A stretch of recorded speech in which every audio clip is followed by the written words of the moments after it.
हम लोग थर्मोडायनेमिक्स को रिवाइज करेंगे। जितना कम से कम समय हो सकता है कोशिश करूंगा आपके सारे कॉन्सेप्ट रिवाइज हो जाए। चलिए, thermodynamics, maths needed for this chapter. Maths की कितनी ज़रूरत आपको इस चैप्टर में पड़ेगी ये देखते हैं। पहला तो इंडेक्स ही, इतनी बार क्वेश्चन जेई मेन और नीट में पूछे गए हैं। Index x to the power a is proportional to y to the power b, तो आप लिख सकते हैं x is proportional to y to the power b by a। या तो ये लिख सकते हैं, या फिर यह लिख सकते हैं y is proportional to x to the power a by b, या फिर x by a by y to the power b is constant, means x to the power a y to the पावर minus b is constant, या फिर x2 by x1 whole to the power a is equal to y2 by y1 whole to the power b, means x2 by x1 is equal to y2 by y1 whole to the power b by a, right? x to the power gamma is proportional to y to the power gamma minus 1. It means x is proportional to y to the power gamma minus 1 by gamma.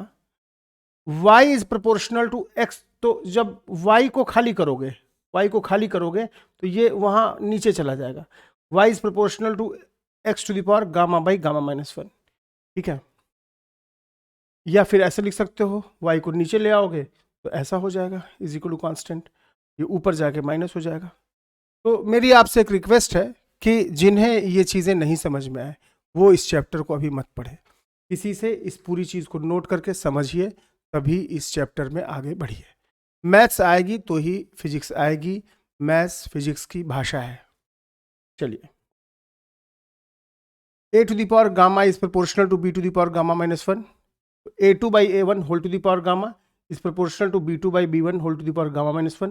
Means a2 by a1 is equal to b2 by b1 whole to the power gamma minus 1 by gamma. Right? 2 का cube 8 है, 8 का power 1 by 3 2 हुआ, 2 to the power 4 है, 16 to the power 1 by 4 2 हुआ, 30 to the power 1 by 5 2 हुआ, 32 की पावर 2 by 5 निकालना है तो 32 को लिखोगे 2 to the power 5 whole to the power 2 by 5, ये कट गया आपस में, आंसर आया 2 की पावर 2 4। 27 टू द पावर 2 by 3, इसको लिखिएगा 3 टू द पावर क्यूब और 2 द पावर 3, 3 कैंसिल हो गया, ये 3 स्क्वायर आ जाएगा 9। तो इतनी मैथ्स आपको आनी चाहिए, ठीक है। चलिए, अब आते हैं थर्मोडायनेमिक्स की वर्णमाला क्या है, ठीक है। हमें कितनी भाषाओं में बात करनी, इस परिवार में कितने सदस्य हैं, पीवीटी है और CP CV R gamma F. मैं ये मान के चल रहा हूँ कि इस चैप्टर आप पढ़ चुके होंगे, मुझे सिर्फ रिवाइज करना है। पढ़ चुके हैं इसलिए इनके नाम आपको पता होंगे। सीपी है molar heat capacity constant pressure पे, सीवी है molar heat capacity constant volume पे, आर जो है यूनिवर्सल गैस कांस्टेंट है, गामा सीपी सीवी का रेशियो होता है, small f degree of freedom होता है। रिलेशंस क्या होते हैं, CP minus CV is equal to R, और gamma is CP by CV, और gamma is 1 + 2 by f। Gamma is 1 + 2 by f and gamma is CP by CV, ये relation होता है। इस रिलेशन को सीवी से डिवाइड कीजिए तो क्या आ जाएगा, CP by CV minus 1 is equal to R by CV, CP by CV is gamma, gamma minus 1 is R by CV, तो CV is R by gamma minus 1। ये कई बार आपके एग्जाम में पूछ चुका है नीट में। और यहाँ गामा की जगह आप 1 + 2 by f रखिएगा तो 1 1 कैंसिल हो जाएगा, ये आ जाएगा हाफ एफ आर। तो सीवी के कितने रूप हो गए देख लीजिए, सीवी सीपी और सीवी में क्या रिलेशन, दोनों का डिफरेंस, सीपी माइनस सीवी क्या हुआ, सीपी माइनस सीवी हुआ आर, और सीपी बाई सीवी हुआ गामा, और गामा हो गया 1 + 2 by f, सीवी हो गया आर बाई गामा माइनस 1, ठीक है, राइट। सीवी हो गया आर बाई गामा माइनस 1, और गामा क्या हो गया, गामा हो गया 1 + 2 by f, राइट। और f है डिग्री ऑफ फ्रीडम, मोनोएटॉमिक के लिए कितना होता है 3, हीलियम मोनोएटॉमिक है। डिग्री ऑफ फ्रीडम डायटॉमिक के लिए कितना होता है 5, ट्राइटॉमिक के लिए कितना होता है 6। तो डिग्री ऑफ फ्रीडम मोनोएटॉमिक के लिए हो गया 3, डिग्री ऑफ फ्रीडम डायटॉमिक के लिए हो गया 5, डिग्री ऑफ फ्रीडम ट्राइटॉमिक के लिए हो गया 6। ये डिग्री ऑफ फ्रीडम आपको याद होनी चाहिए। इस 5 में 3 ट्रांसलेशनल 2 रोटेशनल, इस 6 में 3 ट्रांसलेशनल और 3 रोटेशनल, राइट। इस 3 में 3 ट्रांसलेशनल और 0 rotational, right. Gamma is 1 + f by 2 by f, ये रिलेशन हमारे पास है। तो गामा मोनोएटॉमिक कैसे निकालोगे, 1 + 2 by f, f की जगह क्या रखोगे 3 रखोगे, तो कितना आ गया 5/3। गामा डायटॉमिक कैसे निकालोगे, 1 + 2 by 5, एफ की जगह 5 रखोगे, 7/5। Gamma triatomic 1 + 2/6, 4/3। तो गामा मोनोटॉमिक का आ गया 1.66, डायटोमिक का आ गया 1.4, ट्राइटोमिक का आ गया 1.33। इसका गामा सबसे ज्यादा, मोनोटॉमिक, फिर डायटोमिक, फिर ट्राइटोमिक। सीपी कितना होगा? CP/CV गामा होता है और CP - CV R होता है। रेशियो कितना है? 5:3। तो CP हो जाएगा 5, CV हो जाएगा 3, CP हो जाएगा 7, CV हो जाएगा 5, CP हो जाएगा 4, CV हो जाएगा 3। सबके बगल में R लिख देना, सबके बगल में R लिख देना। दोनों का डिफरेंस क्या आना चाहिए? R आना चाहिए CP - CV का। यहां तो CP - CV का डिफरेंस R आ रहा है, यहां क्या होगा? 2R आ रहा है, तो दोनों में 2 से डिवाइड करो, यहां भी दोनों में 2 से डिवाइड कर दो। तो नाइट्रोजन का CP कितना होगा? नाइट्रोजन डायटोमिक है, उसका CP होगा 7R/2, राइट। ओजोन का CV कितना होगा? 3R। तो ये तरीका रहा आपका याद करने का। Gamma is 1 + 2/F, gamma monoatomic 5/3, gamma diatomic 7/5, gamma triatomic 4/3 और रेशियो CP/CV होता है। तो इस तरह से हम CP और CV याद कर सकते हैं। ग्राफ ऑफ स्ट्रेट लाइन, इस कर्व में y एक्स कर्व है, ऐसा कर्व है, देखो x बढ़ रहा है और y कांस्टेंट है, ऊंचाई कांस्टेंट है। ऐसा कर्व है, इसमें x कांस्टेंट है और ऊंचाई बढ़ रही है। ऐसा कर्व है, y इज mx, और ऐसा कर्व है तो y = mx + c। इसका स्लोप पॉजिटिव है और y एक्सिस पे जो कट कर रहा है वो भी पॉजिटिव है, ठीक है। ऐसे आओ, इसका देखो x बढ़ रहा है और y भी बढ़ रहा है और mx + c लोगे, इसका स्लोप कैसा है? पॉजिटिव, m पॉजिटिव है और c कैसा है? नेगेटिव है, c नेगेटिव है। यहां देखो इसका स्लोप कैसा है? नेगेटिव है और इसका इंटरसेप्ट कैसा है आगे बढ़ के y एक्सिस पे? वो पॉजिटिव है, ठीक है। ये स्ट्रेट लाइन हम लोग ऐसे लिख सकते हैं। y = x² कर्व कैसे ड्रॉ करते हैं? x इधर है, y एक्सिस इधर है, इधर 2 है, इधर 1 है। जिसका स्क्वायर नहीं होता है उसकी तरफ मुड़ जाता है। किसका स्क्वायर नहीं है? y का, y की तरफ मुड़ जाएगा। जिसका स्क्वायर नहीं होता है उसकी तरफ मुड़ जाएगा। x का स्क्वायर नहीं है, x की तरफ मुड़ जाएगा। ये y एक्सिस है, x एक्सिस, x की तरफ मुड़ जाएगा। यहाँ पे y इज -x², जिसका स्क्वायर नहीं होता है उसकी तरफ मुड़ता है। तो x y का स्क्वायर नहीं है, y की तरफ मुड़ेगा, लेकिन यहाँ माइनस साइन है तो -y की तरफ मुड़ेगा। और यहाँ देखो x⁴1 y - y², जिसका स्क्वायर नहीं होता है उसकी तरफ मुड़ता है। इसका स्क्वायर नहीं है x का, तो x की तरफ मुड़ेगा, लेकिन माइनस साइन है तो -x की तरफ मुड़ेगा। ये कर्व हमें ड्रॉ करने आने चाहिए। आगे बढ़िए, आपको x × y = कांस्टेंट, ये भी कर्व ड्रॉ करने आने चाहिए। ध्यान दीजिए, अगर कांस्टेंट पॉजिटिव है तो x अगर 0 होगा तो y क्या होगा? c/0। किसी संख्या में 0 से डिवाइड करते हैं वो इन्फिनिटी की ओर टेंड करती है, तो x 0 होगा, y इन्फिनिटी होगा, x इन्फिनिटी होगा, y 0 होगा। तो ये x × y = कांस्टेंट का कर्व है। क्या इस कर्व को बोलते हैं? Rectangular hyperbola. देखो x 0 है तो y इन्फिनाइट है, देखो y 0 है तो x इन्फिनाइट है, ठीक है। आगे बढ़ो। अब देखो ये खूब सारे कर्व तुम्हारे एग्जाम में पूछता है, ठीक है, ध्यान दो। ये पीटी कर्व है, मेरा कहना है PV = nRT लिख लो। दो साइड हैं इसके, अगर एक वेरिएबल ये इस साइड का है और दूसरा इस साइड का है, देखो यहाँ P क्या है? लेफ्ट वाले साइड का है और T क्या है? राइट वाले साइड का है। अगर एक वेरिएबल ये वाला इस साइड का है और दूसरा इस साइड का है तो तीसरा कांस्टेंट होगा, तो यहाँ पे क्या होगा? तीसरा V कांस्टेंट होगा। ध्यान दो, यहाँ पे V और T दोनों क्या हैं? अपोजिट साइड के हैं, तीसरा कांस्टेंट होगा, यहाँ पे P कांस्टेंट। इस वाले में देखो PV, P और V एक ही साइड के हैं, इसलिए यहाँ पे तीसरा कांस्टेंट T यहाँ कांस्टेंट नहीं। तो PV कर्व में ये T कांस्टेंट नहीं है, ये T कांस्टेंट, T मतलब P × V, PV कांस्टेंट। अभी आप देखें ये कर्व किस चीज का है? रेक्टेंगुलर हाइपरबोला का।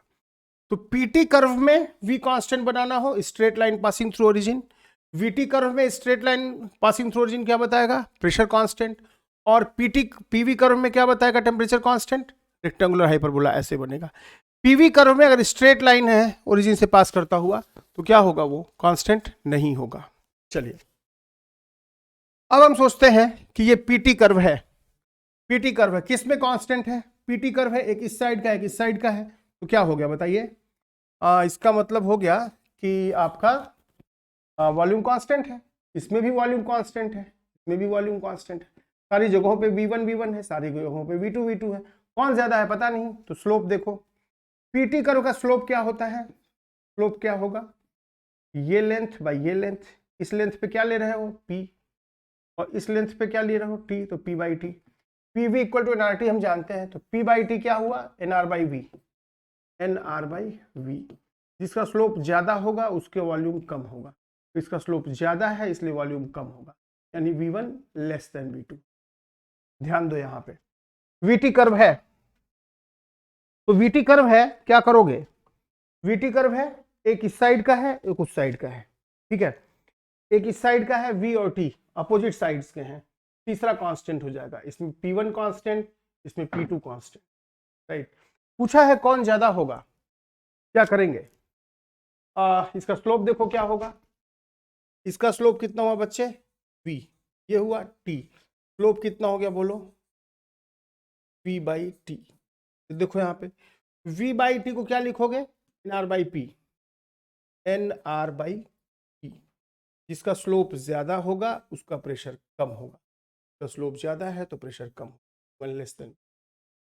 और रही बात पीवी ग्राफ की, दोनों पे टेम्परेचर कांस्टेंट है, T1 कांस्टेंट ऐसा होगा, T2 कांस्टेंट ऐसा होगा। पूछा है कौन ज्यादा होगा, तो ये वाला ग्राफ ज्यादा होगा, T2 ग्रेटर देन T1 होगा।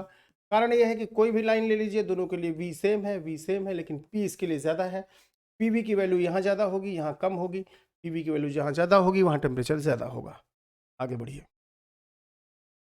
अब देखते हैं, पिछले सारे कर्व्स में स्ट्रेट लाइन ओरिजिन से पास कर रही थी, देखिए इसमें, ठीक है, लेकिन पीटी कर्व ही है, मान लीजिए पीटी कर्व है ये, और इसमें कर्व ओरिजिन से पास नहीं कर रहा है। पूछा है कि टेम्परेचर बढ़ाने पे वॉल्यूम का क्या होगा, साफ साफ दिख रहा है टेम्परेचर बढ़ रहा है तो प्रेशर बढ़ रहा है, वॉल्यूम के बारे में कोई खबर नहीं है। अगर ये कर्व ओरिजिन से पास करता तो हम बोलते कि वॉल्यूम कांस्टेंट है, लेकिन कर्व ओरिजिन से पास नहीं कर रहा है तो हम वॉल्यूम को कांस्टेंट नहीं मानेंगे।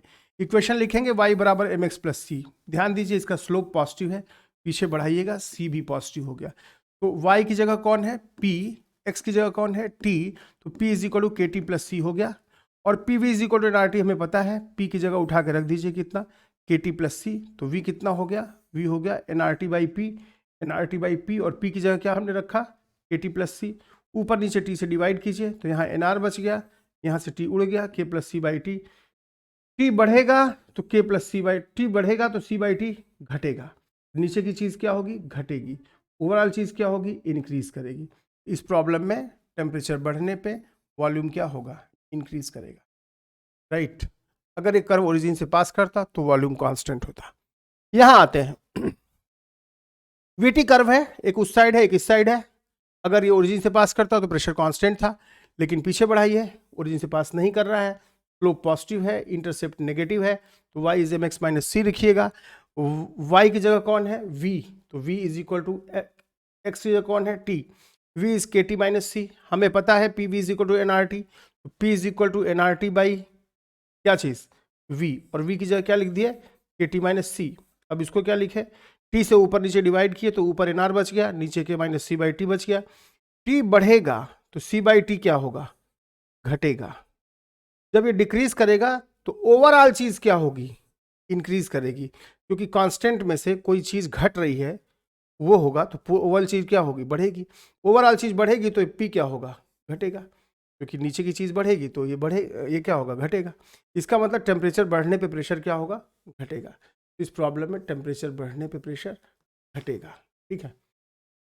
यहाँ देखते हैं पीवी कर्व, ठीक है, ध्यान दीजिए इसका स्लोप नेगेटिव है और आगे पीछे बढ़ाने पे क्या होगा, c पॉजिटिव है, तो y is minus mx plus C, y axis पे कौन है भाई, p है, तो p is equal to minus of k, slope x की जगह कौन है v, के वी प्लस सी, और pv is equal to NRT अपने पास है, तो p की जगह क्या हमने रख दिया, तो t कितना आ गया pv बाई NR, और p की जगह हमने ये रख दिया माइनस के वी प्लस सी, है ना, रख के देखिए ये चीज़ आएगी।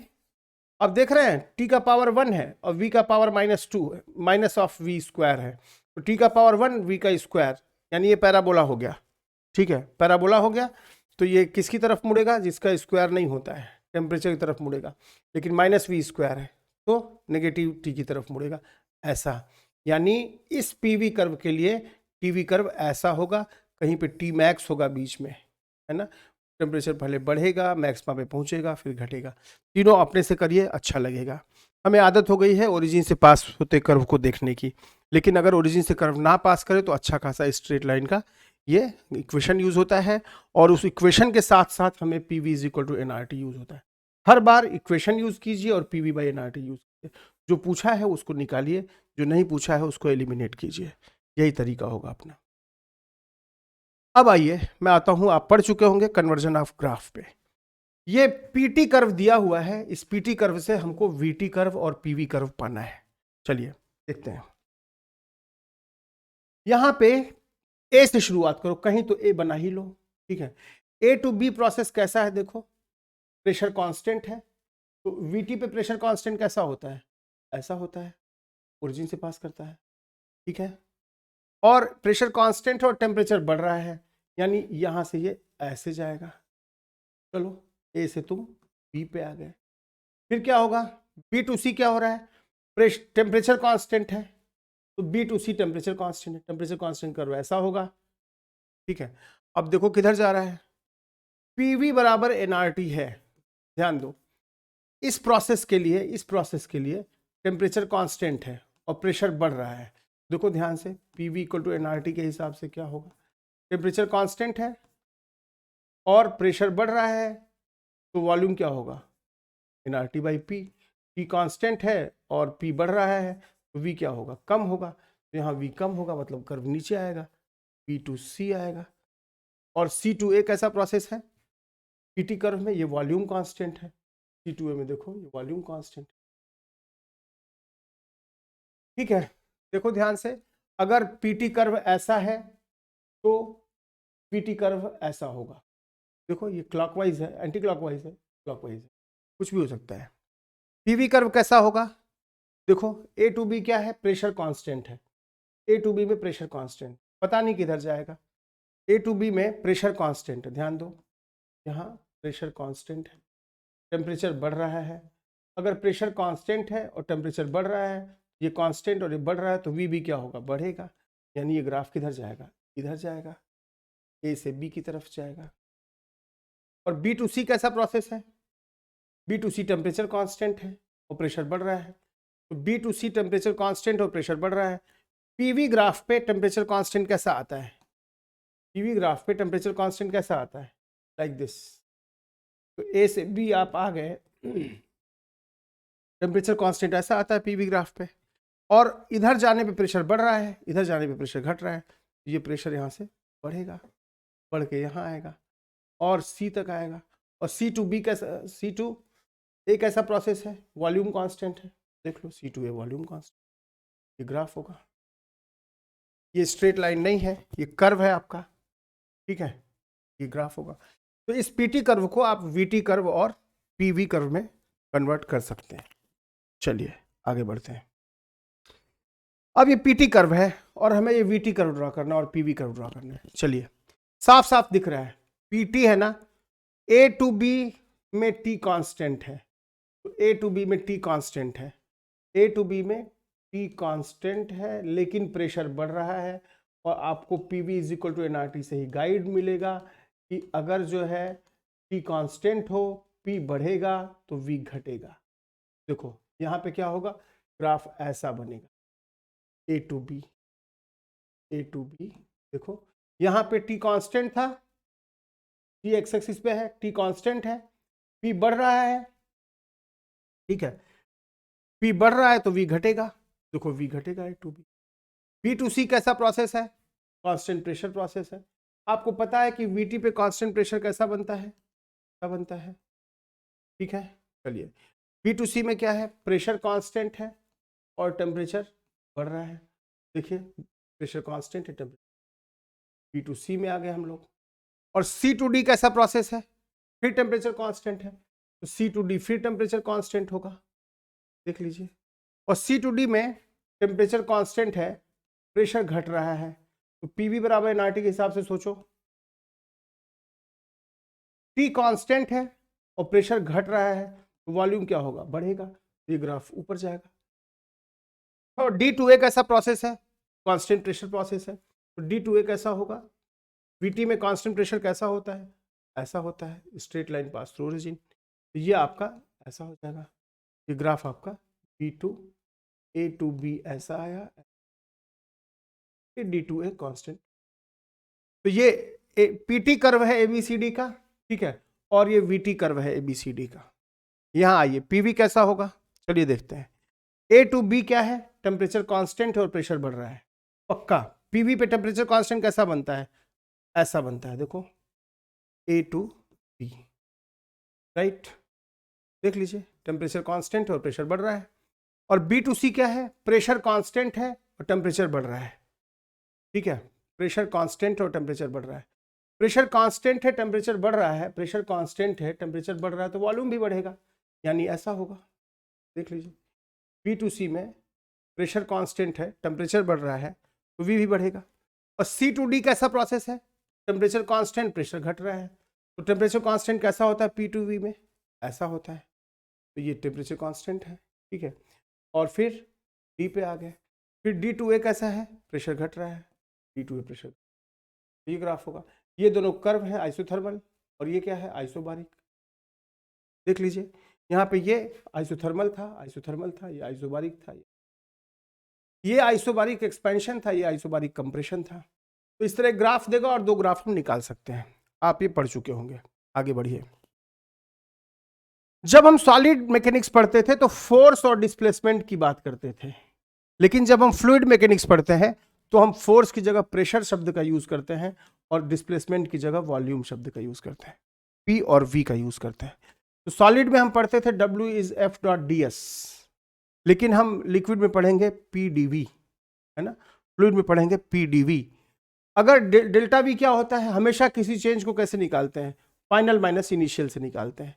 V इंक्रीज करेगा तो फाइनल वैल्यू ज़्यादा होगी, तो डेल्टा V पॉजिटिव होगा। तो V अगर बढ़ेगा तो डेल्टा V पॉजिटिव होगा, V घटेगा तो डेल्टा V नेगेटिव होगा। तो अगर वॉल्यूम बढ़ेगा मतलब एक्सपेंशन होगा तो dV पॉजिटिव होगा, dV पॉजिटिव होगा तो W क्या होगा, पॉजिटिव होगा। वॉल्यूम घटेगा तो कंप्रेशन होगा, तो dV क्या होगा, नेगेटिव होगा, W क्या होगा, नेगेटिव होगा। और अगर वॉल्यूम कांस्टेंट है तो W क्या हो, dV क्या हुआ, जीरो हुआ, W क्या हुआ, जीरो हुआ, है ना। तो ये बात समझ लीजिए कि अगर एक्सपेंशन हो रहा है तो W पॉजिटिव, कंप्रेशन हो रहा है तो W नेगेटिव, और अगर कांस्टेंट है तो W जीरो। चलिए अब आ जाइए आइडियल गैस पे। आइडियल गैस के पास केवल क्या होती है, काइनेटिक एनर्जी होती है, उसके पास पोटेंशियल एनर्जी होती नहीं है। क्यों, क्योंकि हम ये मानते हैं कि ये मॉलिक्यूल्स बहुत दूर दूर है, उनके बीच कोई भी इंटरेक्शन नहीं है, तो उसकी internal energy basically random energy होती है, ठीक है। हर मॉलिक्यूल घूम रहा है इस चीज़ पर, तो रैंडम एनर्जी जो निकाली जाए तो क्या होगी, वो काइनेटिक ही होगी, पोटेंशियल तो होगी नहीं। तो इन जो गैस मॉलिक्यूल्स की जो अपनी काइनेटिक एनर्जी है, भले वो ट्रांसलेशनल हो, भले वो रोटेशनल हो, भले वो वाइब्रेशनल हो, सारी तरह की एनर्जी मिलके इंटरनल एनर्जी बनती है। तो किसी भी गैस की जो एनर्जी होती है, पोटेंशियल तो होती नहीं आइडियल की, ठीक है, तो उसकी ट्रांसलेटरी, रोटेटरी, वाइब्रेटरी सारी एनर्जीज जो काइनेटिक हैं उसको हम लोग इकट्ठा इंटरनल एनर्जी बोलेंगे। वास्तव में डिसऑर्डर की एनर्जी होती है, आप पढ़े होंगे। अब कहानी क्या है, एक मॉलिक्यूल के 1 डिग्री ऑफ फ्रीडम से अटैच्ड एनर्जी कितनी होती है, हाफ kT के। यहाँ पे क्या है, बोल्ट्जमैन कांस्टेंट, उसकी वैल्यू होती है R/N0, universal gas constant bye Avogadro number, and that is 1.38 × 10⁻⁻23, right. जब मॉलिक्यूल शब्द यूज करेंगे तो यहाँ K यूज करेंगे, और वही अगर मोल यूज करेंगे तो यहाँ R यूज करेंगे, ठीक है। एक मोल के 1 डिग्री ऑफ फ्रीडम से कितनी एनर्जी हुई, हाफ RT, राइट। तो F डिग्री ऑफ फ्रीडम कीजिएगा तो यहाँ F हो जाएगा, N मोल लीजिएगा तो यहाँ N हो जाएगा।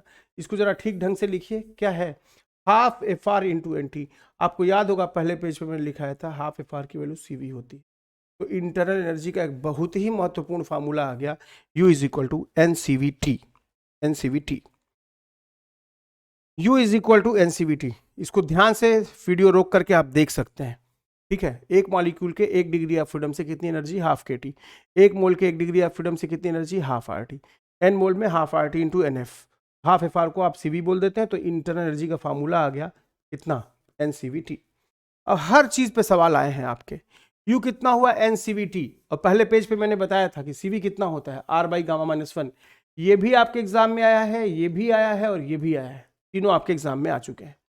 तो CVR बाई गामा माइनस 1 होता है, CV की वैल्यू उठा के हमने यहाँ रखी, तो N इंटू CV कितना, R by gamma minus 1 into T।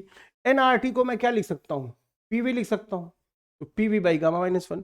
तो हमारे पास इंटरनल एनर्जी के दो फार्मूले आ गए। अगर टेम्परेचर के फॉर्म में पूछे तो NCVT, P और V के फॉर्म में पूछे तो क्या PV बाई गामा माइनस 1 लिखेंगे। चलिए, U जो है इंटरनल एनर्जी होती है, ये पोटेंशियल की तरह होती है, UNCVT होता है फार्मूला, या फिर क्या होता है PV बाई गामा माइनस 1 होता है फार्मूला। हर चीज आपके एग्जाम में बार बार आई है। UNCVT है, ये इंटरनल एनर्जी है, और डेल्टा U क्या है, ये NCV डेल्टा T है, ये क्या है, चेंज इन इंटरनल एनर्जी है, ठीक है। और ये पाथ पे डिपेंड नहीं करती, does not depend on path, ये केवल किस पे डिपेंड करती है, इनिशियल और फाइनल पॉइंट पे। तो इनिशियल पॉइंट ये है, फाइनल पॉइंट ये है, चाहे आप कैसा प्रोसेस ले जाइए, isochoric, isobaric, adiabatic, iso thermal और पॉलीट्रॉपिक, हर प्रोसेस में डेल्टा U सेम होगा। डेल्टा U का फार्मूला अलग अलग प्रोसेस के लिए अलग अलग नहीं होता। अब आइए Q क्या होता है। Q होता है बेसिकली, आप समझिए, किसी सिस्टम को आप Q जूल हीट देते हैं और डेल्टा U उसकी इंटरनल एनर्जी बढ़ाने में खर्चा हो जाता है, चेंज इन इंटरनल एनर्जी में, और उसका वॉल्यूम बढ़ाने में W खर्चा होता है, ठीक है, वॉल्यूम बढ़ाने में W खर्चा हो जाता है। तो आप कहिएगा कि हमने हीट दिया था Q, वो डेल्टा U इंटरनल एनर्जी में खर्चा हो गया और W जो है वर्क कर दिया। Q बराबर डेल्टा U प्लस W, ये हमारा फर्स्ट लॉ ऑफ थर्मोडायनेमिक्स है। इस फार्मूले के साथ हमेशा ये डायग्राम होना चाहिए। ये डायग्राम क्या कहता है कि यदि किसी सिस्टम को हम हीट देते हैं तो पॉजिटिव होता है, सिस्टम से हीट लेते हैं तो वो नेगेटिव होता है। यानी heat is supplied to the system तो आप प्लस लीजिएगा, heat is removed from the system और extracted from the system it is negative. Work is done by the system it is positive, work is done on the system it is negative, ठीक है। आप पढ़े हैं कि W क्या होता है, PdV। अगर V बढ़ेगा तो W पॉजिटिव होगा, V घटेगा तो W नेगेटिव होगा, V कांस्टेंट होगा तो W जीरो होगा। T बढ़ेगा तो डेल्टा T पॉजिटिव होगा तो डेल्टा U क्या होगा, पॉजिटिव होगा। T घटेगा तो delta U negative, delta T negative होगा तो डेल्टा U क्या होगा, नेगेटिव होगा। T कांस्टेंट होगा तो डेल्टा U जीरो होगा। तो ये फर्स्ट लॉ ऑफ थर्मोडायनेमिक्स हुआ, Q बराबर delta U plus W। W की जगह PdV लिखेंगे और डेल्टा U की जगह NCV डेल्टा T लिखेंगे। वॉल्यूम बढ़ने पे dV क्या होगा, बढ़ेगा, W पॉजिटिव होगा। वॉल्यूम घटने पे W क्या होगा, नेगेटिव होगा। वॉल्यूम कांस्टेंट होगा, W जीरो होगा, ठीक है।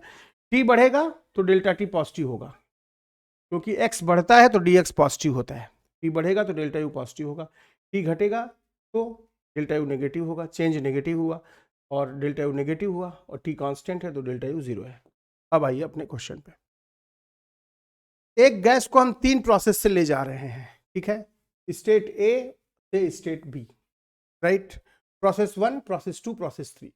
यहाँ पे हीट Q1 है, वर्क W1 है और change in internal delta U1 है।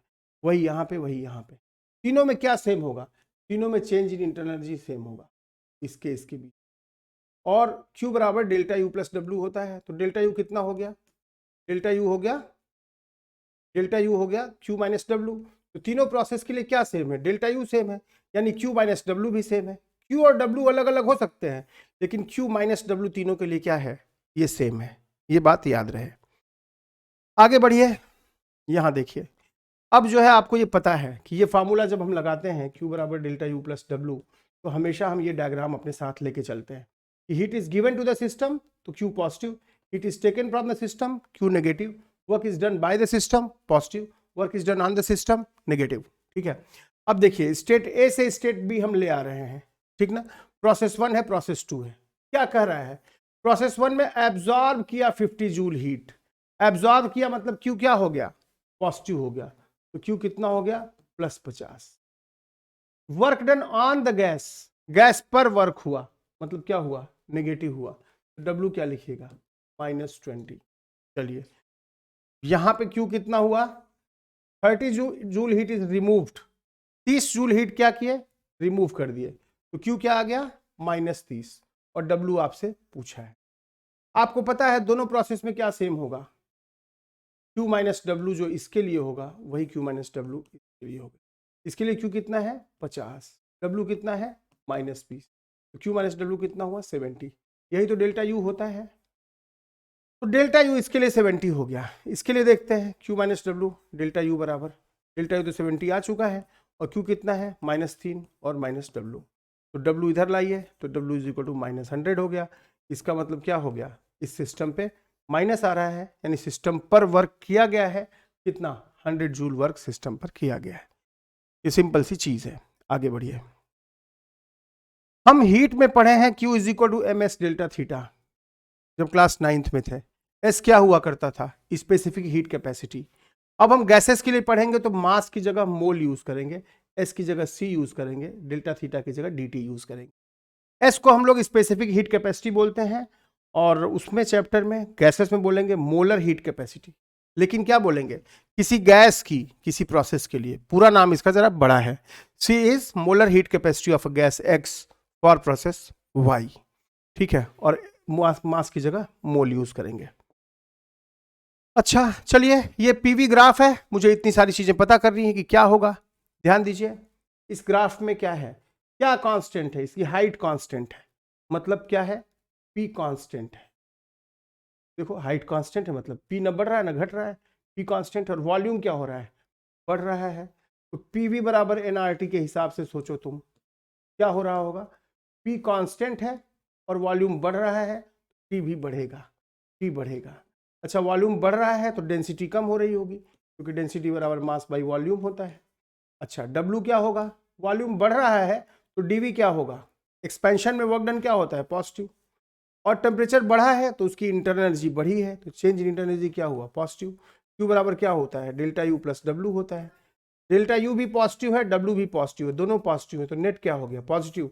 नेट पॉजिटिव है यानी सिस्टम में हीट सप्लाई की गई है। तो आपसे पूछ सकता है कि बताइए इस प्रोसेस में हीट सप्लाई की गई है या नहीं की गई है या ली गई है। तो आप ऐसे सोचेंगे, इस प्रोसेस में पी कांस्टेंट है, वी बढ़ रहा है, तो पी कांस्टेंट है, वी बढ़ रहा है तो टी भी बढ़ेगा, ठीक है, और टी बढ़ रहा है और वी बढ़ रहा है तो डेंसिटी घटेगी। वॉल्यूम इंक्रीज कर रहा है तो डब्ल्यू क्या होगा पॉजिटिव, क्योंकि डब्ल्यू क्या होता है पीडीवी होता है। वॉल्यूम इंक्रीज कर रहा है तो डीवी क्या होगा पॉजिटिव होगा, और डेल्टा यू भी पॉजिटिव होगा, बिकॉज टेम्परेचर बढ़ेगा तो इंटर एनर्जी बढ़ेगी और वॉल्यूम बढ़ेगा तो वर्क डन पॉजिटिव होगा। जब ये दोनों पॉजिटिव है तो क्यू भी पॉजिटिव हो गया, जोड़ने पे क्यू पॉजिटिव है मतलब क्या है, हीट सप्लाई किया गया है। ऐसा ग्राफ लीजिए, टीपी ग्राफ है, पूछा है कि हीट सप्लाई की गई, क्या किया गया है। सोचिए इस ग्राफ में टी तो बढ़ रहा है तो आप सब दिख रहा है, और पी क्या है, पी न दाहिने न बाएं, पी तो ऐसे ही है, पी कांस्टेंट। अच्छा PV is equal to NRT, ध्यान से देखिए, टेम्परेचर क्या है बोलिए, बढ़ रहा है, वॉल्यूम कांस्टेंट है, और प्रेशर कांस्टेंट, प्रेशर कांस्टेंट है, टी बढ़ रहा है तो वॉल्यूम भी क्या होगा, वॉल्यूम बढ़ेगा। PV is equal to NRT के हिसाब से तुम्हारा टेम्परेचर क्या है, इस ग्राफ में टेम्परेचर बढ़ रहा है, इंक्रीज कर रहा है, और क्या कांस्टेंट है, पी कांस्टेंट है। जब ये कांस्टेंट हो गया और ये बढ़ रहा है तो वी भी बढ़ेगा, तो वी बढ़ेगा, वी बढ़ेगा तो वर्क डन पॉजिटिव, वी बढ़ेगा तो डेंसिटी घटेगी, टेम्परेचर बढ़ेगा तो डेल्टा यू पॉजिटिव होगा। दोनों पॉजिटिव है तो दोनों का सम क्यू भी क्या होगा पॉजिटिव होगा, पॉजिटिव यानी सिस्टम को हीट सप्लाई किया गया है, ऐसे तुम सोच सकते हो। अब आओ प्रोसेसेस कितने होते हैं, देखो प्रोसेस कितने होते हैं। एक तो वॉल्यूम कांस्टेंट होता है, उसको बोलते हो isochoric process, V constant. P constant होता है आइसोबारिक प्रोसेस। टेम्परेचर कांस्टेंट होता है आइसोथर्मल प्रोसेस, ठीक है, प्रोसेस। और टी कांस्टेंट मतलब पीवी कांस्टेंट। एडियाबेटिक प्रोसेस क्या होता है, PV to the power gamma is constant, या T V to the power gamma -1 is constant, या T to the power gamma is proportional to P to the power gamma -1 is constant. Volume की जगह 1/ρ रखिएगा यहाँ पे, तो क्या आ जाएगा p/ρ की पावर गामा। तो ये रिलेशन p और v के बीच में है, ये रिलेशन t और v के बीच में है, ये रिलेशन t और p के बीच में है ना। तो ये रिलेशंस तीनों आपको याद होना चाहिए। एक फ्री एक्सपेंशन होता है जिसमें तीनों जीरो होता है, के बराबर डेल्टा यू प्लस डब्ल्यू, ये भी जीरो, ये भी जीरो और ये भी जीरो, ठीक है। पॉलीट्रॉपिक प्रोसेस होता है PV power X equal to constant, ये बढ़िया। एडियाबेटिक प्रोसेस में पीवी की पावर गामा कांस्टेंट है, मतलब P1 V1 to the power gamma is P2 V2 to the power gamma. खूब क्वेश्चन आया है आपके एग्जाम में। टीवी की पावर गामा -1 कांस्टेंट है, मतलब क्या, P1 V1 to the power gamma -1 is equal to T2 V2 to the power gamma -1, ये कांस्टेंट हो गया। और t to the power gamma is proportional to p to the power gamma minus 1। ये कई बार exam में भूल जाएगा कि किसका गामा है किसका गामा माइनस 1 है। तो अल्फाबेटिकली p पहले आता है, t बाद में आता है, तो जो पहले आता है वो एक कम है, वो कम है, p का गामा माइनस 1 है और t की पावर गामा है। इसको आप लिख सकते हैं T2/T1 is equal to P2/P1 whole to the power gamma minus 1 by gamma. आप ऐसा लिख सकते हैं, ठीक है, ये बढ़िया। अब ग्राफ पे आ जाइए। यहां एक चीज और पूछ सकता है भाई, t to the power gamma is proportional to p to the power gamma minus 1 है, तो इसको आप इधर ले आएंगे तो लिखेंगे t to the power gamma into p to the power 1 minus gamma equal to, ठीक है, मतलब t into p to the power 1 minus gamma by gamma equal to constant, ऐसा आप लिख सकते हैं, ठीक है। चलिए यहां आइए, वीटी पीवी कर्व कैसा होता है एडियाबेटिक में और आइसोथर्मल में कैसा होता है। हम पीवी कर्व ड्रॉ करें, ध्यान दीजिएगा, यहां पे p कांस्टेंट है, यहां पे t कांस्टेंट और यहां पे एडियाबेटिक का, सबसे नीचे एडियाबेटिक होता है। एक्सपेंशन में सबसे ऊपर कौन होता है, आइसोबारिक, उसके नीचे आइसोथर्मल, उसके नीचे एडियाबेटिक। जबकि कंप्रेशन में सबसे ऊपर एडियाबेटिक, उसके नीचे आइसोथर्मल, उसके नीचे आइसोबारिक, ठीक है, बिल्कुल उल्टा हो जाता है। तो यहाँ पे आइसोबारिक, फिर आइसोथर्मल, फिर एडियाबेटिक, यहाँ पे एडियाबेटिक, फिर आइसोथर्मल, फिर आइसोबारिक, ठीक है। इस पे इतने अच्छे क्वेश्चन बनते हैं, ध्यान दीजिए। P बराबर कांस्टेंट को आप लिख सकते हैं PV to the power 0 is constant, T constant को आप लिख सकते हैं PV इज कांस्टेंट, एडियाबेटिक को आप लिख सकते हैं PV to the power gamma is constant, है ना। तो यहाँ पे आइसोथर्मल ऊपर, एडियाबेटिक नीचे, तो आप ऐसे भी लिख सकते हैं AIIA, आप ये याद कर सकते हैं, राइट, इस तरह से, राइट। और इसमें बहुत ही खूबसूरत क्वेश्चन बनते हैं। क्वेश्चन क्या बनते हैं कि ये बताइए देख लीजिए, एक्सपेंशन वाले ग्राफ में कौन ऊपर है, आइसोथर्मल, और एडियाबेटिक नीचे है। कंप्रेशन में कौन ऊपर है, एडियाबेटिक ऊपर है और आइसोथर्मल नीचे है। आगे बढ़िए, यहाँ क्या है, यहाँ P कांस्टेंट है, यहाँ T कांस्टेंट है और यहाँ एडियाबेटिक प्रोसेस है। अब आपसे पूछा कि भाई एक प्रोसेस को वॉल्यूम V1 से V2 तक एक गैस को ले आया गया, तीन तरीके से ले आया, 3 बार, एक बार आइसोबारिक से ले आया, एक बार आइसोथर्मल से ले आया, एक बार एडियाबेटिक से ले आया। बताओ किसमें वर्क डन ज्यादा होगा। आपको पता है कि पीवी में वर्क डन किसमें ज्यादा होता है, वर्क डन क्या होता है, वी एक्सिस पे ग्राफ। तो सबसे ज्यादा एरिया किस पे बन रहा है, बोलिए, ये वाला एरिया ज्यादा है और ये एरिया उससे कम, ये एरिया उससे कम, तो W1 greater than W2 greater than W3। एक ही गैस को एक्सपेंशन में 3 तरीके से ले आया गया, सेम वॉल्यूम लिमिट्स में, फाइनल प्रेशर कब ज्यादा होगा, आइसोबारिक में, उसके बाद आइसोथर्मल में, उसके बाद एडियाबेटिक में। तो आपसे क्या पूछ सकता है, प्रेशर किसका ज्यादा है फाइनल, ये पूछ सकता है, और एरिया किसका ज्यादा है ये पूछ सकता है। एरिया एडियाबेटिक का कम है, उससे ज्यादा किसका है, आइसोथर्मल का है, और उससे ज्यादा आइसोबारिक का है। तो आप बोलेंगे कि अगर किसी गैस को 3 तरीके से हम एक्सपेंड करते हैं तो सबसे ज्यादा वर्क किसके, कौन सी गैस करेगी, आइसोबारिक, उसके बाद आइसोथर्मल, उसके बाद एडियाबेटिक, और फाइनल प्रेशर किसका सबसे ज्यादा होगा, इसका आइसोबारिक का, फिर आइसोथर्मल का, फिर एडियाबेटिक का। यहां देखिए कंप्रेशन में क्या होता है, कंप्रेशन में अगर सेम वॉल्यूम लिमिट के बीच में आप कंप्रेशन कर रहे हैं तो क्या होगा, फाइनल प्रेशर किसका ज्यादा होगा, ए सबसे ऊपर होता है, फिर आइसोथर्मल, फिर आइसोबारिक। तो फाइनल प्रेशर किसका ज्यादा होगा, एडियाबेटिक का ज्यादा होगा, फिर आइसोथर्मल का, फिर प्रेशर आइसोबारिक का। किसके अगेंस्ट वर्क ज्यादा हुआ, W तो नेगेटिव है इसलिए अगेंस्ट बोलेंगे, तो सबसे ज्यादा नेगेटिव वर्क किसका हुआ, एडियाबेटिक का, फिर आइसोथर्मल का, फिर आइसोबारिक का, ठीक ना। अगेंस्ट द वर्क अगर पूछेगा तो मैग्नीट्यूड देखेंगे केवल, ठीक है। तो एडियाबेटिक का, फिर आइसोथर्मल का, फिर आइसोबारिक का। चलिए ध्यान रहे, PV to the power x constant है, x कोई इंडेक्स है ना। अगर उस इंडेक्स की वैल्यू 0 हो जाती है तो पीवी की पावर 0 इज कांस्टेंट, यानी आइसोबारिक प्रोसेस। अगर उस इंडेक्स की वैल्यू 1 हो जाती है तो कैसा प्रोसेस, टेम्परेचर कांस्टेंट। अगर उसकी वैल्यू गामा हो जाती है तो फिर एडियाबेटिक प्रोसेस। जैसे ही आप इधर से इधर आते हैं उस इंडेक्स की वैल्यू बढ़ती है। यानी अगर मैं बोलूं कि पीवी स्क्वायर का ग्राफ ये है और पीवी क्यूब का ग्राफ ये होगा, है ना, आप समझिए। जैसे ही हम इधर आएंगे इसकी वैल्यू बढ़ेगी। तो देखिए यहाँ पे वैल्यू 0 थी, यहाँ 1 है, यहाँ गामा है। अब क्या होगा कि चाहे आप हाइड्रोजन लीजिए, हीलियम लीजिए, ओजोन लीजिए, चाहे मोनोटॉमिक लीजिए, चाहे डायटॉमिक लीजिए, चाहे ट्राइटॉमिक लीजिए, सबके लिए आइसोथर्मल का ग्राफ वही होगा, लेकिन सबके लिए एडियाबेटिक का ग्राफ अलग अलग होगा, ठीक है ना। क्योंकि क्या मोनोटॉमिक का गामा सबसे ज्यादा होता है, गामा मोनो, फिर गामा डाई, फिर ट्राई। तो क्या होगा, मोनोटॉमिक का कर्व एडियाबेटिक में सबसे नीचे होगा, फिर डाई, फिर ट्राई, ऐसा होगा। तो इन तीनों गैसेस के लिए आइसोथर्मल का ग्राफ एक जैसा होगा, लेकिन एडियाबेटिक का ग्राफ बिल्कुल ही भिन्न होगा, तीन अलग अलग होंगे। और इधर आने पे एक्स की वैल्यू बढ़ रही है, पावर की वैल्यू बढ़ रही है, तो पावर पीवी की पावर गामा, पावर में कौन है, गामा है, और गामा मोनोटॉमिक का सबसे ज्यादा होता है, इसलिए सबसे ज्यादा इसका होगा, मोनो का, फिर डाई का, फिर ट्राई का, ये ग्राफ होगा, ठीक है। जैसे ये एडियाबेटिक प्रोसेस है, हाइड्रोजन, हीलियम, ओजोन का, पूछा है कौन किसके लिए होगा। आपको पता है एडियाबेटिक में प्रोसेस क्या होता है, PV to the power gamma is constant, power में गामा है, ठीक है। तो गामा इधर से इधर आने पे पावर क्या होती है, बढ़ती है, पावर बढ़ेगी, और सबसे ज्यादा गामा किसका होता है, मोनोटॉमिक का, यानी ये कर्व इसका है, फिर डायटॉमिक का, फिर क्या होगा, ट्राइटॉमिक का। ये मैच द कॉलम में हम कर सकते हैं। चलिए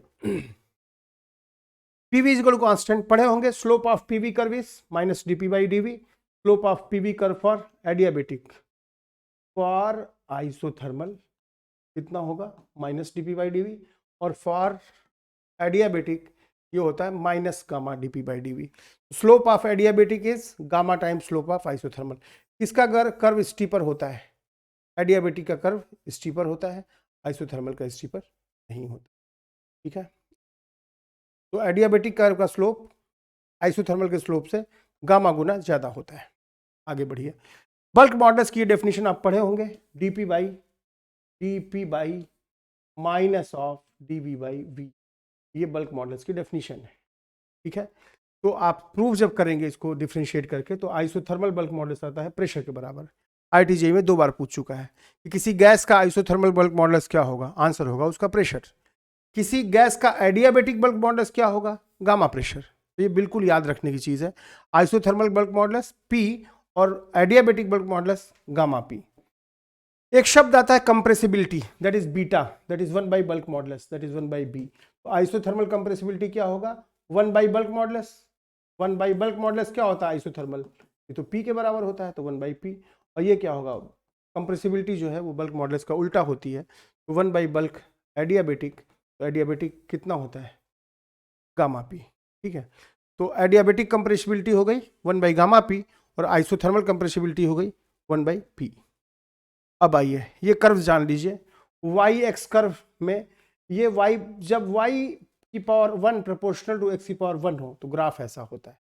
जब इस पावर की वैल्यू 1 से ज्यादा होगी तो ग्राफ वाई की तरफ मुड़ेगा, और जब इस पावर की वैल्यू 1 से कम होगी ग्राफ एक्स की तरफ मुड़ेगा। अब देखो y is equal to X की पावर के जो है 1 से ज्यादा है तो y की तरफ मुड़ गया, y is equal to X की पावर के जो है 1 से कम है तो x की तरफ मुड़ गया। ऐसे ही देखो पीटी कर्व देखो ड्रा करके, T to the power gamma proportional to P की पावर गामा माइनस 1 था, तो टी कितना होगा, proportional to gamma minus 1 by gamma. ये चीज क्या है देखो ध्यान से, 1 से कम है, यानी टी प्रोपोर्शनल टू ऐसी क्वांटिटी जो 1 से कम है, 1 से कम होगा तो क्या होगा, ऐसा ग्राफ होगा टीपी का। और या उल्टा लिखो तो P प्रोपोर्शनल टू टी की पावर ग्रेटर देन 1, इसका जब इंडेक्स उधर ले जाओगे P proportional to T to the power greater than 1, तो पीटी कर्व कैसा होगा एडियाबेटिक में, वो P की तरफ मुड़ा होगा, ठीक है। ध्यान दीजिए एडियाबेटिक प्रोसेस में, ठीक है, टीपी कर्व ऐसा होगा और पीटी कर्व ऐसा होगा, ठीक है। चलिए Q is equal to delta U plus W, ठीक है। तो Q is equal to delta U plus W, ये सबसे इंपॉर्टेंट चीज है आपके चैप्टर की। Q क्या होता है भाई, NC डेल्टा T होता है, ठीक है। और कांस्टेंट प्रेशर पे आप क्या बोलिएगा, C की जगह CP, तो NCP delta T, NCP delta T। Constant volume पे क्या होगा, NCV डेल्टा T। और Q क्या होता है एडियाबेटिक के लिए, 0 होता है। तो NC, C की वैल्यू CP भी होती है, C की वैल्यू CV भी होती है, C की वैल्यू 0 भी होती है, C की वैल्यू इनफाइनाइट भी होती है, C की वैल्यू कुछ भी होती है। कांस्टेंट प्रेशर के लिए CP, कांस्टेंट वॉल्यूम के लिए CV, एडियाबेटिक के लिए 0 और आइसोथर्मल के लिए इन्फिनिटी, ठीक है। कैसे इन्फिनिटी? बिकॉज सी क्या होता है, Q by N C N delta T. तो आइसोथर्मल के लिए डेल्टा की टी क्या है, 0। तो सी क्या हो गया आइसोथर्मल के, इन्फिनिटी हो गया। तो आपसे पूछेगा कभी हीट के बारे में पूछे तो कांस्टेंट प्रेशर पे हीट बोलिएगा NCP delta T, constant volume पे एनसीवी डेल्टा टी, एडियाबेटिक में हीट 0। अगर सी के बारे में पूछे यानी मोलर हीट कैपेसिटी बताओ, तो molar heat capacity constant pressure पे सीपी, कांस्टेंट वॉल्यूम पे सीवी, और एडियाबेटिक के लिए Q बराबर एनसी डेल्टा टी होता है। जब Q खुद 0 हो गया तो CB क्या हो गया, 0 हो गया। तो C हो गया एडियाबेटिक के लिए 0, और आइसोथर्मल में T कांस्टेंट है तो डेल्टा टी 0 है, डेल्टा टी 0 है तो C इनफाइनाइट हो गया। तो molar heat capacity for isothermal is infinite. तो ये तो बात हो गई Q के बारे में। अब आइए डेल्टा U के बारे में। डेल्टा U किसी भी प्रोसेस के लिए वही होता है। मैंने कहा किसकी तरह होता है, U होता है पोटेंशियल की तरह, और डेल्टा U पाथ पे डिपेंड नहीं करता। ये U जो है ये क्या है, ये पॉइंट फंक्शन है, U पॉइंट फंक्शन है, ये पाथ फंक्शन नहीं है। जबकि ये दोनों पाथ पे डिपेंड कर रहे हैं, देखो अलग अलग पाथ पे अलग अलग है ना। जबकि डेल्टा U क्या है, हर पाथ के लिए सेम है। कांस्टेंट प्रेशर पे भी अगर फार्मूला लिखोगे डेल्टा U का तो क्या लिखोगे, एनसीवी डेल्टा टी ही लिखोगे। कांस्टेंट वॉल्यूम पे भी एनसीवी डेल्टा टी ही लिखोगे। किसी भी प्रोसेस के लिए क्या लिखोगे, एनसीवी डेल्टा टी ही लिखोगे। तो ध्यान रखना Q is equal to delta U plus W. Q का formula NCP delta T, NCV delta T अलग अलग हुआ, डेल्टा U हर प्रोसेस के लिए वही हुआ, क्या हुआ, एनसीवी डेल्टा टी। ठीक है, अब W का फार्मूला देखते हैं। W आइसोकोरिक में 0 होता है, आइसोबारिक में P डेल्टा V होता है W, या फिर NRT डेल्टा T होता है W आइसोबारिक। ये बिल्कुल आया है आपके एग्जाम में, P डेल्टा V या फिर NR delta T। Delta V मतलब V2 माइनस V1, ठीक है, और डेल्टा T मतलब T2 माइनस T1। आइसोथर्मल में वर्क डन कितना होता है, 2.303 nRT log V2 by V1। V2 by V1 की जगह P1 by P2 भी लिख सकते हैं, और nRT की जगह P1 V1 भी लिख सकते हैं। एडियाबेटिक में कितना वर्क डन हुआ, P1 V1 minus P2 V2 by gamma minus 1, या फिर NR T1 minus T2 by gamma minus 1। और पॉलीट्रॉपिक में वर्क डन कितना हुआ, पॉलीट्रॉपिक क्या होता है, P to the power x constant, जहां गामा था वहां x आ जाएगा, तो P1 V1 minus P2 V2 by x minus 1, या NR T1 minus T2 by x minus 1। ये फार्मूला आपको याद रखना पड़ेगा, आप पढ़े होंगे। Q is equal to delta U plus W. Q 0 होता है किसमें, एडियाबेटिक में। डेल्टा U 0 किसमें होता है, कांस्टेंट टेम्परेचर पे, मतलब आइसोथर्मल में, ठीक है, क्योंकि आइसोथर्मल में टेम्परेचर कांस्टेंट हुआ तो डेल्टा U 0 हुआ। और W 0 होता है किसमें, आइसोकोरिक में। तो Q 0 हुआ एडियाबेटिक में, डेल्टा U 0 हुआ आइसोथर्मल में, और W 0 हुआ आइसोकोरिक में। ठीक है, किसमें कोई 0 नहीं होता, और वो खतरनाक प्रोसेस है। आइसोबारिक में कोई भी 0 नहीं होता, इसलिए उनके बीच एक रिलेशन होता है। जब कोई 0 नहीं होगा तो एक रिलेशन होगा। वो रिलेशन क्या होगा, Q is to delta U is to W is gamma is to 1 is to gamma minus 1। इसको आपको बुरी तरह याद करना होगा, कई बार आपके एग्जाम में आया है आइसोबारिक में। आइसोबारिक सबसे खतरनाक प्रोसेस है, उन तीनों में कोई 0 नहीं उनमें, और Q डेल्टा U और W में रिलेशन है। रिलेशन में याद करवा देता हूं आपको। कांस्टेंट प्रेशर पे डेल्टा U क्या लिखोगे, डेल्टा U तो हमेशा एनसीवी डेल्टा टी है। भले कांस्टेंट प्रेशर पे भी पूछे तब भी हम डेल्टा U क्या लिखेंगे, एनसीवी डेल्टा टी ही लिखेंगे। ठीक है, और Q क्या होता है कांस्टेंट प्रेशर पे, एनसीपी डेल्टा टी। डिवाइड करो Q बाई डेल्टा U, तो CP बाई CV क्या आ गया, गामा आ गया। तो Q जब गामा आ गया Q बाई डेल्टा V, तो इसमें रखोगे तो यही रिलेशन आता है। Q डेल्टा U और W में relation gamma is to 1 is to gamma minus 1। यानी किसी गैस को आप गामा जूल अगर हीट देते हैं ना, तो 1 किस में खर्चा होती है, इंटरनर्जी बढ़ाने में, और वर्क में कितना खर्चा होता है, गामा माइनस 1। तो हो गया गामा हीट दिए, डेल्टा U 1 हो गया, और W जो है गामा माइनस 1 हो गया। देखो Q gamma, delta U 1, W gamma minus 1। तो ये आपको याद रहना चाहिए, ठीक है, कई बार आपके एग्जाम में पूछा है। आगे बढ़ते हैं।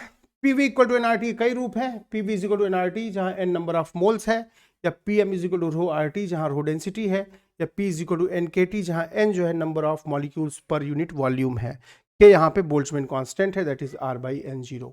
ठीक है, ऐसा है। आगे बढ़िए।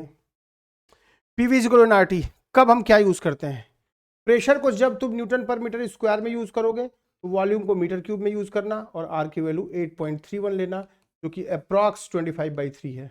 ठीक है, और जब प्रेशर को एटमॉस्फेयर में लेना तो वॉल्यूम को लीटर में लेना, तब R को 1/12 लेना। 0.0821 मत लिखना, ये तुम्हारी एनर्जी बर्बाद करेगा, इसकी जगह 1/12 लिखना, और यहाँ R की जगह 25/3 लिखना।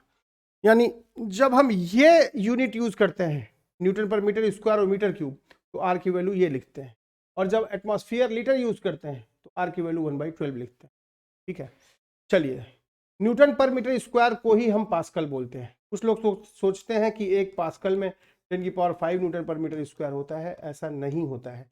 न्यूटन पर मीटर स्क्वायर को ही हम पास्कल बोलते हैं। ठीक है, 1 मीटर क्यूब में 1000 लीटर होता है। क्या हुआ, मतलब 1 मीटर लंबा, 1 मीटर चौड़ा, 1 मीटर ऊंचा एक क्यूब बनाइएगा तो उसमें 1000 लीटर पानी जाएगा, यानी 1 metre cube is equal to 1000 litre. यानी इसको इधर भेजिए तो 1 litre is equal to 10⁻³ metre cube, ऐसा होगा। उधर भेजिए तो 1 litre is 10⁻³ metre cube. 1 millilitre is 1 cc centimetre cube. जो मिलीलीटर है वो 1 cc ही होता है। तो यूनिट्स का ख्याल रखेंगे। आगे बढ़िए, हमें कुछ वेलोसिटीज याद करनी है। VRMS is √3RT/μ। म्यू क्या है, molecular weight in kilogram. Hydrogen का मॉलिक्यूलर वेट किलोग्राम में कितना लेंगे, 2 × 10⁻³ kg। हीलियम का कितना लेंगे, 4 × 10⁻³ kg। ऑक्सीजन का कितना लेंगे, 32 × 10⁻³ kg। तो ये हम म्यू इसलिए लिख दिए ताकि आप यहाँ किलोग्राम में लिखिए। ठीक है, और आर की वैल्यू हमेशा 25/3 यूज करिए ताकि 3 और 3 कैंसिल हो जाए और 25 को सीधे 5 बाहर ले लीजिए। वहां मूर्खता करने की जरूरत नहीं है कि हम 8.31 यूज करें। ठीक है, VRMS इज √3RT/μ। म्यू वहां पे मॉलिक्यूलर वेट है किलोग्राम में, और आर जो है वो 25/3। V average is √8/πRT/μ। V most probable is √2RT/μ। Velocity of sound is √γRT/μ। ठीक है, ये सारी वेलोसिटीज प्रोपोर्शनल टू √T है। और T की जगह आप क्या लिख सकते हैं, जहां जहां RT/μ था वहां क्या लिख सकते हैं, RT/μ की जगह P/ρ, तो रूट प्रोपोर्शनल टू P/ρ। यानी प्रेशर बढ़ाने पे गैस की कोई वेलोसिटी नहीं बढ़ती। वेलोसिटी ना प्रेशर पे डिपेंड करता है ना डेंसिटी पे डिपेंड करता है, वो दोनों के रेशियो पे डिपेंड करता है जो कि टेम्परेचर के बराबर है। इसलिए प्रेशर, ये सारी वेलोसिटीज केवल टेम्परेचर पे ही डिपेंड करती हैं, प्रेशर और डेंसिटी पे डिपेंड नहीं करती। ये बात ख्याल रख लीजिएगा। गामा, मोनोटॉमिक गैस का गामा सबसे ज्यादा होता है, इसलिए साउंड जो है मोनोटॉमिक गैस में सबसे ज्यादा तेज चलेगी, डायटोमिक उससे धीमे और ट्राइटोमिक में उससे धीमे। ठीक है, गामा वो उस पर म्यू पे भी डिपेंड करेगा, वो गामा और म्यू दोनों पे डिपेंड करेगा। ठीक है, सिर्फ गामा पे डिपेंड नहीं करेगा, तो चेक कर लीजिएगा वो दोनों। फॉर्मूला पढ़े होंगे गामा मिक्सचर का, N1/γ-1 प्लस N2/γ-1 बराबर N1 plus N2/γ mixture -1। CV mixture is N1CV1 plus N2CV2 by N1 plus N2। CP mixture is N1CP1 plus N2CP2 by N1 plus N2। F mixture is N1F1 plus N2F2 by N1 plus N2। ठीक है, ये formula आपको याद रहना चाहिए, आप पढ़े होंगे अपना प्रूफ का, कंजर्वेशन ऑफ इंटरनल एनर्जी से आता है ये। और शायद हम लोग का आखिरी पेज, मीन फ्री पाथ जो होता है, मीन फ्री पाथ का फॉर्मूला होता है L is equal to 1/√2 pi ND²m। N क्या है, number of molecules per unit volume. यहाँ पे P बराबर NKT होता है, तो N की जगह हमने क्या रख दिया, N की जगह रख दिया हमने P/, तो इसको सॉल्व कीजिएगा तो L is proportional to 1/n, N की जगह P/T रखा मैंने, P/T हो गया ये। प्रेशर बढ़ेगा तो मीन फ्री पाथ क्या होगा, L। प्रेशर बढ़ेगा तो मीन फ्री पाथ क्या होगा, घटेगा। और टेम्परेचर बढ़ेगा तो मीन फ्री पाथ क्या होगा, बढ़ेगा। ठीक है, तो इतनी सारी चीजें हैं। मैंने बहुत तेज रफ्तार में इसलिए किया कि आप काफी पहले से पढ़ चुके होंगे, मैंने पढ़ाया नहीं है, एक बार रिवाइज किया है। इसी तरह आपको कई बार रिवाइज कर जाना है, यही चीजें आपके एग्जाम में आती हैं। न्यूमेरिकल सॉल्व कर लेने हैं, तो नीट के लिए हम लोग इतना ही करेंगे। इस तरह मैं सारे चैप्टर्स का एक एक रिवीजन का बना दूंगा। ठीक है, थैंक यू सो मच।